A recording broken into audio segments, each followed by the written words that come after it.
안녕하세요. 색사입니다. 우리의 옛 이야기 시작하겠습니다. 옛날 어느 마을에 부지런하고 꽤 많은 농부가 살고 있었다.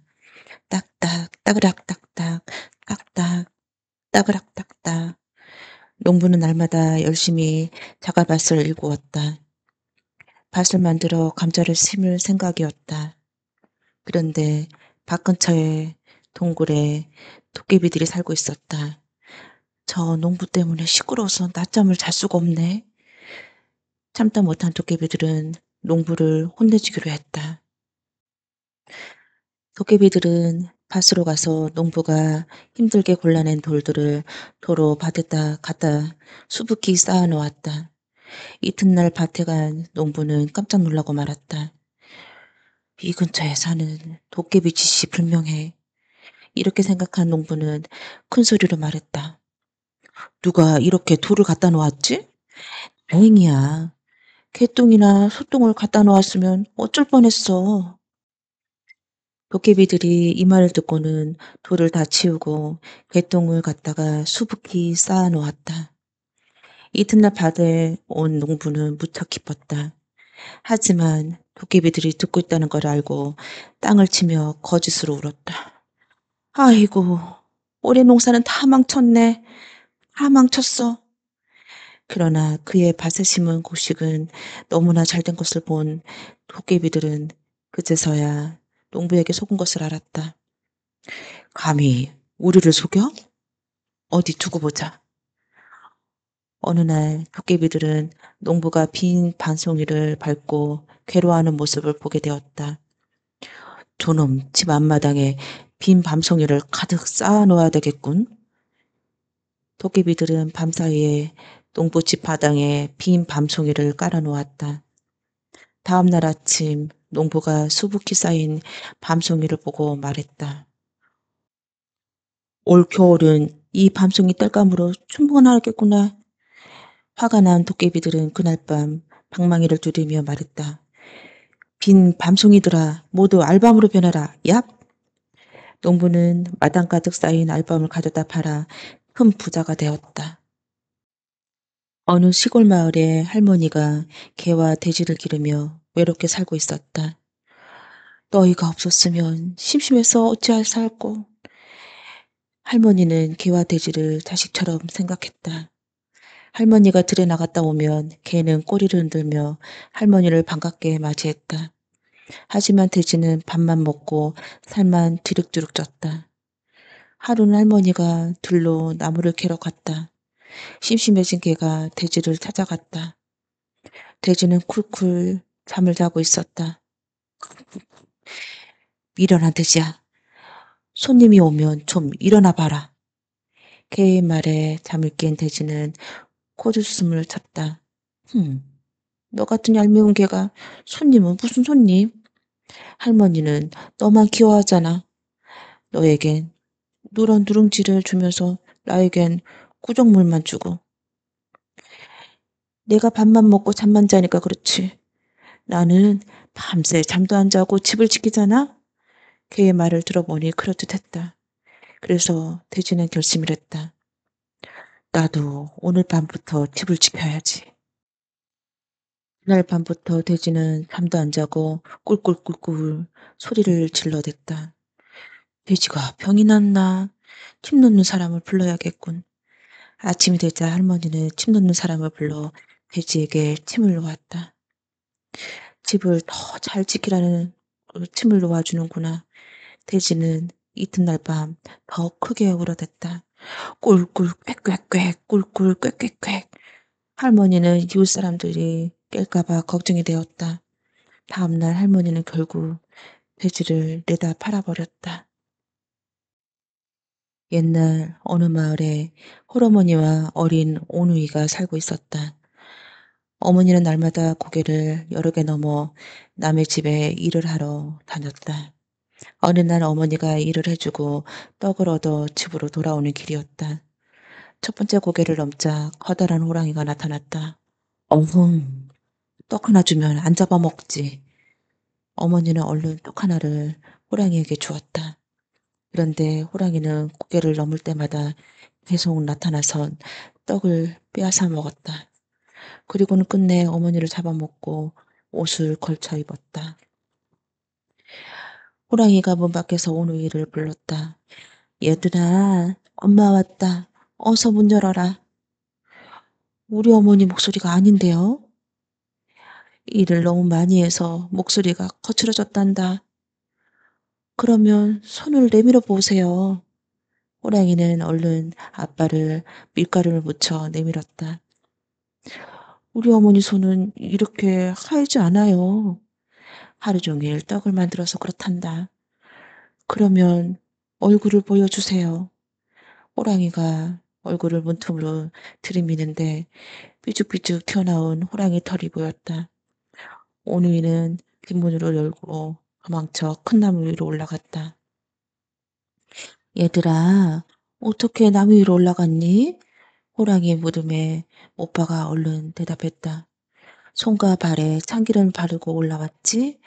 그러자 호랑이가 손과 발에 참기름을 바르고 왔다. 어이구, 왜 이리 미끄러워. 이 바보야, 도끼로 나무를 찍으며 올라왔지?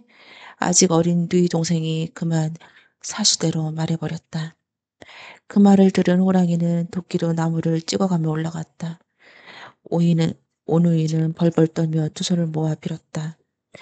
하느님, 저희를 살리시려면 새 동아줄을 내려주시고 버리시려면 썩은 동아줄을 내려주세요. 오누이는 하늘에서 내려온 새 동아줄을 매달려 하늘로 올라갔다. 그것을 본 호랑이도 빌었다. 하느님, 저에게도 새 동아줄을 내려주세요. 하늘에서 헌 동아줄이 내려오자 호랑이는 냉큼 매달렸다. 그런데 얼마 못 가 동아줄이 뚝 끊어져 호랑이는 수수밭으로 떨어지고 말았다. 하늘로 올라간 오누이는 어떻게 되었느냐고요? 밤에 무서워하는 누이 동생은 해가 되고 오빠는 달이 되어 세상을 환히 비추게 되었답니다. 할아버지 때부터 한 번도 꺼트리지 않고 오늘날까지 이어내려온 소중한 불씨이니 그리 알고 잘 간수하여라. 만일에 불이 꺼트러진다든지 우리 집 자손 노릇을 못할 사람이니 그때에는 이 집에서 쫓겨날 줄 알아라. 하고 단단히 일러두었습니다. 며느리 이 말을 듣고 네, 잘 알아들었습니다, 어머니. 하고 대답을 하고는 불씨를 받았다. 그리하여 그 불씨를 꺼트리지 않으려고 특별히 조심했다. 그런데 그 불씨를 이어받은 지 사흘 만에 아침에 일어나 보니 불씨를 담아둔 청동하루에 제가 헤쳐져 있고 불은 꺼져 있었다. 새 며느리는 깜짝 놀라 시아버지한테 가서 그 말을 했다. 시아버지는 불 꺼졌다는 말을 듣고 크게 놓아였다. 그런 중한 불을 꺼트리다니. 너는 우리 집의 며느리 노릇을 못할 아이다. 썩 나가거라.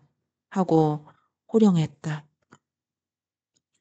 며느리는 불이 꺼져 있던 형편을 잘 말하고 다시는 그런 일이 없게 할 터이니 한 번만 용서해달라고 빌었다. 시아버지는 그 말을 듣고 불을 새로 일구어주며 잘 간수하려고 했다. 그런데 다음 날 아침에 일어나 보니 불씨는 또 꺼져 있었다. 하루에 불이 헤쳐져 있는 것을 보니 불이 저절로 꺼진 것은 아니고 누가 일부러 죽여놓은 것 같았다. 문은 꼭 걸려 있었고 누가 들어왔다 간 흔적도 보이지 않았다. 이상하기도 하다. 분명 누가 날 몰살게 심술부리는 것이 분명한데 그 심술부리는 놈이 어떤 놈이람? 이렇게 혼자 중얼거리며 시아버지한테 가서 불이 또 꺼졌다고 말을 했다. 시아버지는 그 말을 듣고 이번에는 더욱 화를 냈다. 이거 안 되겠다. 너는 우리 집 사람이 못될 아이다.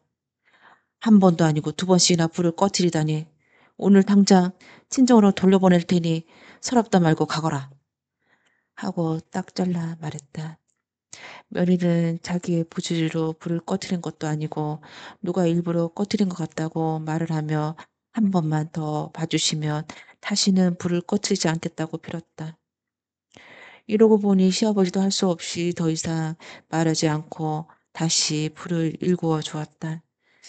며느리는 불을 받아서 더 잘 일구어서 하루를 부뚜막 위에 올려놓고 그날 밤 자지 않고 물독 뒤에 숨어서 지켜보았다. 한밤중이 지나고 새벽쯤이 되었다.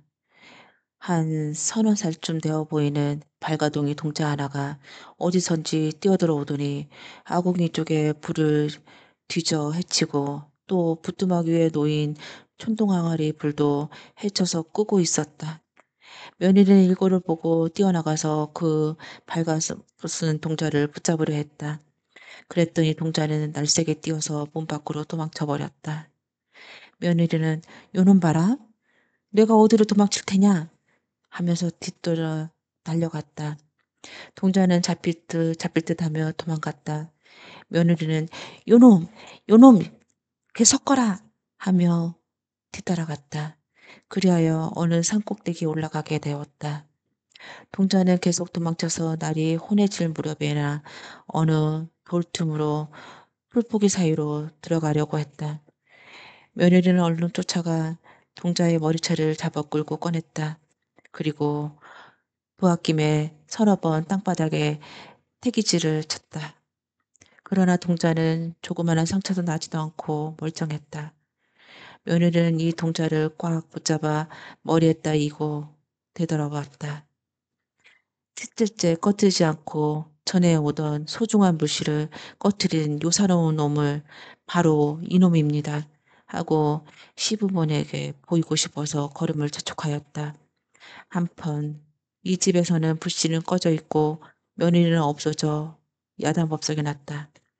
사람들이 사방으로 놓아 찾아보았지만 며느리는 아무데도 없었다. 시부모는 혹시 봄한테 잡혀가지 않았나 하고 결정을 하고 있었다. 그때 며느리가 무언가 이고 들어왔다. 집안 사람들은 모두 일어나서 며느리를 맞았다. 며느리는 머리에 익은 걸 대청마루에 패기질을 치고 그만 쓰러졌다. 시아버지는 며느리가 대창에다 내떠진 것을 보고 깜짝 놀랐다. 그것은 어리나만 큰 동작삼이었다. 시아버지는 그 동작삼을 고이 받쳐들고 큰 방으로 들어가서 상위에 잘 모셔 놓았다. 그리고는 며느리의 방에 다 눕혀놓고 몸을 주무르다 미음을 먹인다 잘 간호하였다. 며느리는 한참 만에 깨어났다. 그리고 시아버지에게 불씨를 여러 번 꺼트려서 죄송하다고 사과했다. 시아버지는 며느라가 염려 마라. 이제부터 불 간수하느라 애를 쓰지 않아도 좋겠다. 우리가 지성으로 불씨를 간수하여 쓸 때나 꺼트리지 않고 이어왔기 때문에 하느님이 감동하시어 이렇게 커다란 동자삼을 보내주신 것이었다. 라고 말하며 며느리를 위로하였다. 그리고 무슨 일이든 정성스럽게 지성을 다하면 하느님이 뜻하지 않은 복을 주신다는 이야기를 여러 가지로 들려주며 이제부터는 다른 일도 지성껏 해야 한다는 말을 하였다. 그 뒤 시아버지는 이 동자삼을 한양으로 가져가서 팔고 동자삼을 엄청나게 큰 귀한 것이라 펑 많은 값을 받아 이 집은 큰 부자가 되어 버렸다. 옛날 어느 마을에 온님이 죽어서 염라당 앞에 끌려갔다. 온님은 젊은 나이에 죽게 된 것이 너무 억울했다. 저를 제발 이승으로 돌려보내 주십시오. 염라대왕은 온님이 불쌍히 여겨 저승사자에게 이승으로 돌려보내라고 명령했다. 저승사자는 자기를 고생시킨 원님이 괘씸했다. 쌀을 300석 내놓으면 보내주마. 온님은 쌀을 구하려면 어찌해야 된지 물었다. 사람은 누구나 저승에 자기 곳간을 하나씩 가지고 있는데 이승에서 좋은 일 할 때마다 곳간이 차지. 온님은 저승사자를 따라 자기 곳간에 가보았다. 어떻게 살았기에 곳간에 집 한 단뿐이던가. 저승사자가 화를 내며 온님을 꾸짖었다. 자네와 같은 고을에 사는 덕진 아가씨의 곳간에는 쌀가마니가 그득하니 그 아가씨에게 쌀을 빌리게. 온님은 덕진 아가씨의 곳간에서 쌀을 빌려 이승으로 돌아갈 수 있게 되었다. 벽승사자가 말했다. 이승에 가거든 덕진 아가씨를 찾아 빚을 갚게. 이승으로 돌아온 온님은 허름하게 입고 덕진 아가씨를 찾아갔다. 덕진 아가씨는 홀어머니와 주막을 하며 가난하게 살고 있었다. 온님은 국밥을 먹고 값이 얼마인지 물었다. 5푼입니다. 아니, 왜 이렇게 싸게 받소? 가난한 사람들에게 많이 받을 수는 없습니다. 다음 날 온님은 이번에는 돈을 빌려달라고 했다. 덕진 아가씨는 선뜻 돈을 빌려주었다. 아니, 낯선 사람에게 어찌 이리 선뜻 빌려주시는 것이오? 사정이 있어서 빌리는 것이겠지요. 언제라도 빌리러 오시고 형편이 좋아지면 갚으세요. 이튿날 온님은 쌀 300석을 싣고 주막을 찾아갔다. 아니, 온님께서 어찌 이런 누추한 곳까지 내게 빌린 쌀 300석을 갚으러 왔느니라. 영문을 모르는 덕진 아가씨와 어머니는 당황했다. 내가 언제 쌀 300석을 빌렸는지는 나중에 알게 될 것이다. 덕진 아가씨와 어머니는 그 쌀을 팔아 마을 앞에 흐르는 강을 다리를 놓았다. 사람들은 그 다리를 편하게 오가며 덕진다리라고 불렀다. 옛날 어느 마을에 가난한 사람과 부자가 나란히 이웃해서 살고 있었다. 가난한 사람은 무엇이든 사람들에게 나눠주기 바빴다. 우린 사흘 굶었으니 열흘 굶은 사람에게 이 쌀을 나누어 줍시다. 부자는 가난한 사람을 비웃었다. 저나 굶지 말지. 저도 굶으면서 남을 줘? 부자는 자기 집에 들어온 것은 다 자기 거라고 우겼다. 빌려준 괭이를 돌려달라고? 말도 안 되는 소리.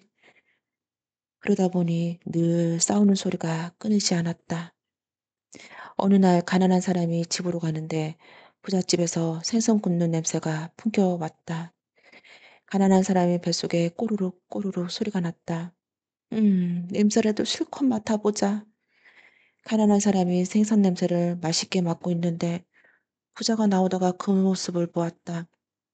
부자는 가난한 사람의 멱살을 움켜쥐고 소리쳤다. 이놈아, 내가 단냥이나 주고 산 생선 냄새를 공짜로 맡아? 가난한 사람은 깜짝 놀랐다. 아니, 생선도 냄새 맡는데 돈을 내야 하나요? 그걸 말이라고 하느냐? 당장 돈을 내놓거라. 집으로 돌아온 가난한 사람은 걱정이 되었다. 여보, 밖에서 무슨 일이 있었어요? 아내가 묻자 가난한 사람은 부자와 있었던 이야기를 들려주었다. 세상에, 냄새 맡는 값을 내놓으라니요. 아내가 기가 막혔다. 그렇다오. 내일 아침까지 당장 내놓으라고 하니 아버님 제사 때 쓰려고 모아둔 돈을 줘야 되겠소. 그때 10살 먹은 아들이 말했다. 아버지, 제게 좋은 수가 있으니 맡겨주십시오. 날이 새자 가난한 집 아들이 돈 단량을 들고 부잣집으로 갔다. 어제 냄새 맡는 값 단량을 가지고 왔습니다. 부자는 얼른 돈을 받으려고 했다. 그러자 가난한 집 아들은 돈을 주지 않고 흔들어서 짤랑짤랑 소리를 냈다. 아, 돈 소리를 들으셨지요? 생선도 냄새만 맡았으니 값도 소리만 치는 게 맞지요? 부자는 부끄러워서 아무 말도 못했다. 하나로 모아 호랑이에게 화살을 겨누었다. 그리고는 있는 힘을 향해 쏘았다. 슉! 화살이 날아가 호랑이 이마에 꽉 박혔다. 호랑이는 그 자리에서 벌러덩 쓰러졌고 선비는 주막으로 내려가 호랑이를 잡아 놓았으니 날이 밝으면 가보라고 하고는 다시 길을 떠났다. 다음 날 아침 마을 사람들이 죽은 호랑이를 찾으러 산으로 갔다. 그런데 아무리 찾아도 호랑이는 보이지 않았다. 사람들이 돌아가는 순간 고함 소리가 들렸다. 모두들 이리 좀 와보게. 고함 소리를 따라간 사람들은 입을 딱 벌리고 말았다. 그곳에는 한가운데 화살이 꽉 박힌 커다란 바위 하나가 놓여 있었다. 선비가 쏜 곳은 호랑이를 닮은 바위였던 것이었다. 옛날, 아주 먼 옛날에 바닷속에 사는 용왕님이 병이 들었다. 어떤 약을 써도 용왕님의 병을 낫지 못했다. 어느 날 병을 잘 고친다는 도사가 나타났다. 깊은 산속에 귀한 약초를 먹고 사는 토끼라는 짐승이 있습니다. 토끼의 간을 구해 먹으면 병이 나을 것입니다. 말을 마친 도사는 스르르 사라져 버렸다. 누가 토끼의 간을 구해오겠느냐? 용왕님이 신하들에게 물었다. 제가 구해오겠습니다. 용궁의 약방을 맡고 있는 별주부 자라가 나섰다. 그런데 토끼가 어떻게 생겼는지 아십니까? 자라의 질문에 용궁의 화가가 두 귀는 길고 앞다리는 짧고 뒷다리는 긴 짐승처럼 그려주었다. 자라는 토끼를 찾기 위해 길을 떠났다. 자라는 산속으로 이리저리 돌아다니다가 껑충껑충 뛰어오는 토끼를 만났다. 나는 바닷속 용궁에서 온 별주부라오. 용왕님께서 토선생을 모셔오라고 해서 이리 찾아왔소. 함께 용궁으로 가서 먹고 마시며 즐겁게 살아보시겠소? 맨날 풀만 먹던 것도 질리고 호랑이나 독수리에게 쫓겨 도망치는 삶도 지친 토끼는 흔쾌히 대답했다. 좋소, 갑시다. 토끼는 자라의 등을 올라타고 용궁으로 갔다. 용궁에 도착한 토끼는 곧장 용왕 앞으로 끌려갔다. 내 병을 고치려면 내 간을 먹어야 한다는구나. 용왕의 말을 듣자 토끼에게 좋은 생각이 떠올랐다.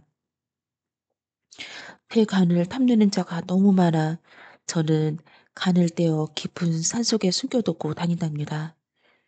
용왕은 자라에게 당장 가서 간을 찾아오라고 했다.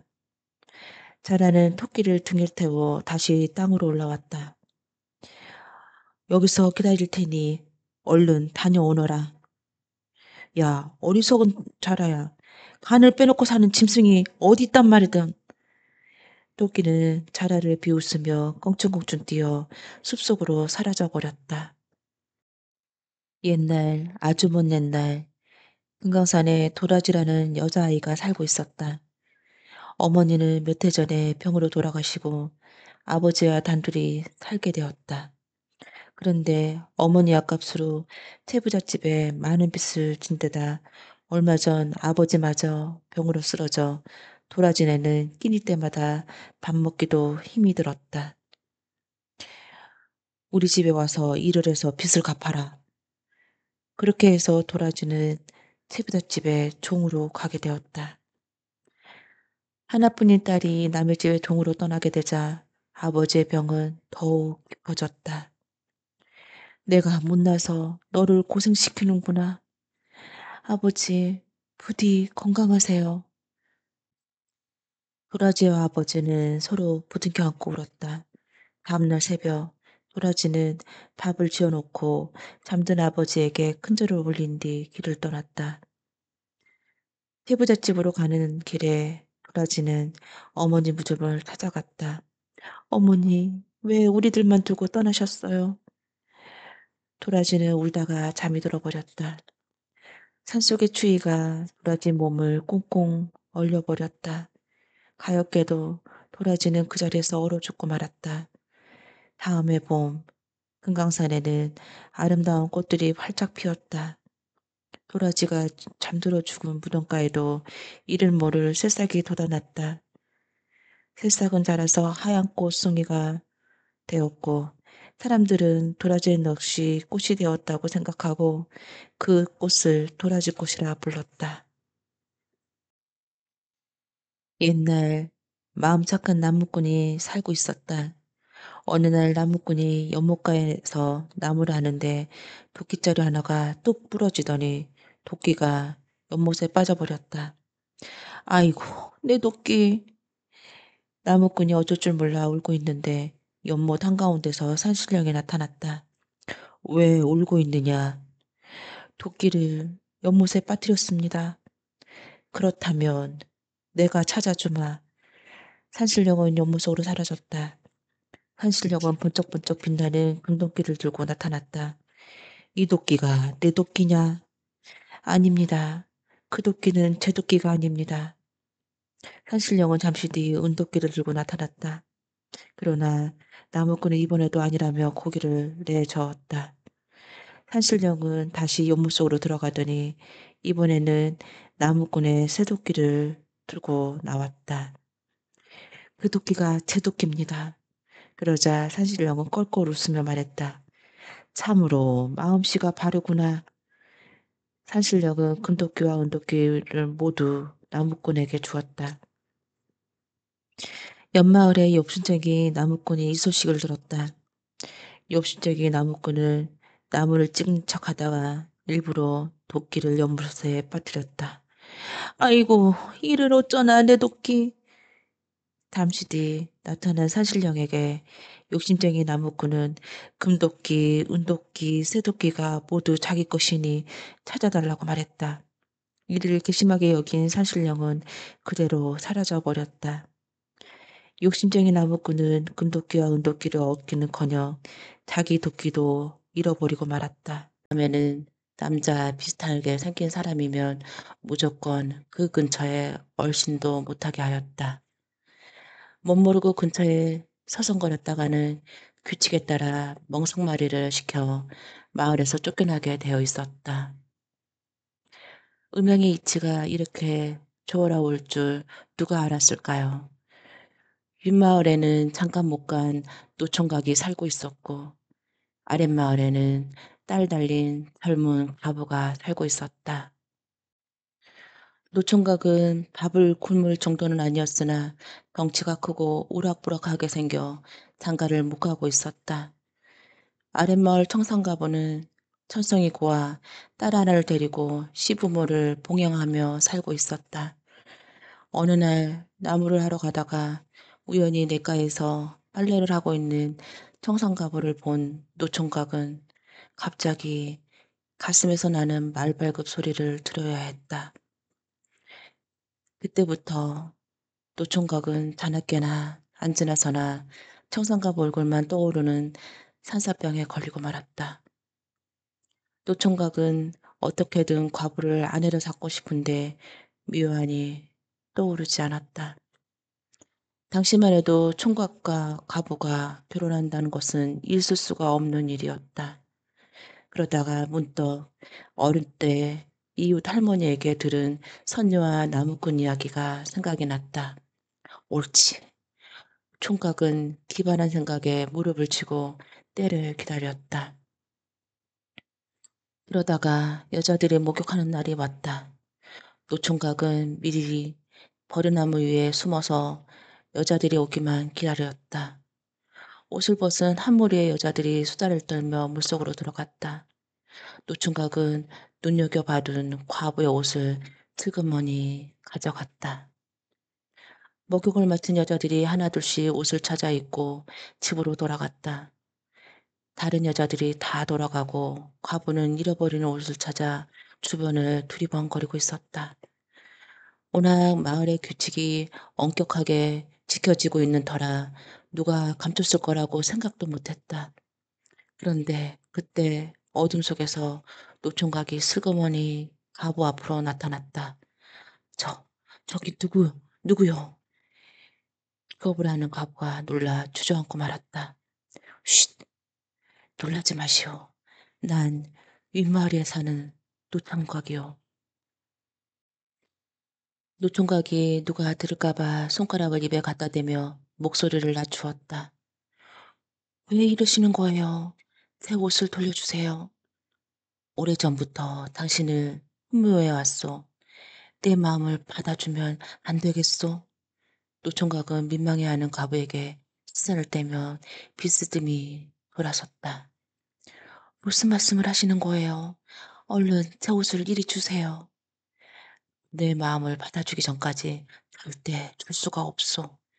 만약 거절한다면 사람들을 불러 이 모습을 보이고 내 진정 호소하겠소. 알았으니까 일단 옷부터 주세요. 가부는 진짜 나쁜 마음이 있었다면 자기를 가만두지 않았을 거라 생각이 들어 노총각의 말을 진실로 받아들이게 되었다. 옷을 입은 과부는 노총각에게 자신은 이미 아이가 있고 더군다나 시부모를 모시고 사는 처지라 어떻게 해볼 도리가 없다고 설득을 했다. 하지만 노총각은 막무가내였다. 노총각은 어찌나 적극적으로 나섰는지 과부로선 더 이상 피할 길이 없었다. 하는 수 없이 과부는 노총각을 만나주기로 약조를 했다. 그 뒤로 두 사람은 목욕하는 날을 피해 사흘에 멀다 하고 냇가 버드나무 밑에서 사랑을 나누었다. 그러다 보니 정분이 나 이제는 하루를 건너뛰기가 아쉬울 정도가 되었다. 두 사람이 가까워질수록 과부는 불안감이 커져만 갔다. 불안해서 못 살겠어요. 만약 누가 눈치라도 채기라 하다면 어떻게 하죠? 과부는 노총각을 만날 때마다 두려운 마음을 내보였다. 두 사람의 일을 마을 사람들이 알게 되면 멍석마리를 피할 수가 없다는 걸 알기 때문이었다. 우리 멀리 도망가서 삽시다. 내 당신하고 아이를 호강까지는 못 시켜도 끼니 걱정을 안 하게 할 수 있소이다. 그때마다 노총각은 과부를 꼭 껴안으며 안심시켜 주었다. 과부도 이미 노총각 없이는 못 살 만큼 정이 들어버려서 함께 도망치자는 말에 마다할 이유가 없었다. 그렇게 미리 준비한 다음 두 사람은 야반도주 날짜를 정하고 버드나무 밑에서 만나기로 했다. 두 사람이 버드나무 밑을 만나 떠나려고 하는데 하필 그때 잠이 깬 아이가 울음을 터뜨리고 말았다. 그렇게 두 사람의 야반도주가 마을 사람들에게 들키고 말았다. 다급해진 사람들은 짐을 내팽개치고 겨우 아이만 건사한 채 무사히 마을을 빠져나갔다. 다음 날 양쪽 마을이 시끌벅적해졌다. 그럴 수가 있느냐는 사람도 있고 잘된 일이라는 사람도 있고 그 일로 사람들 입이 심심할 틈이 없었다. 그날 이후 노총각과 가부가 만나 사랑을 놔두던 버르나무를 바람나무라 불렀고 가부들은 그 근처에도 얼씬도 못하게 했다. 오랜 세월이 흘러 내가 있던 자리에는 도로가 생겨 물길이 없어졌지만 바람나무는 누굴 기다리는지 아직도 머리를 버펄거리며 그 자리를 지키고 있다.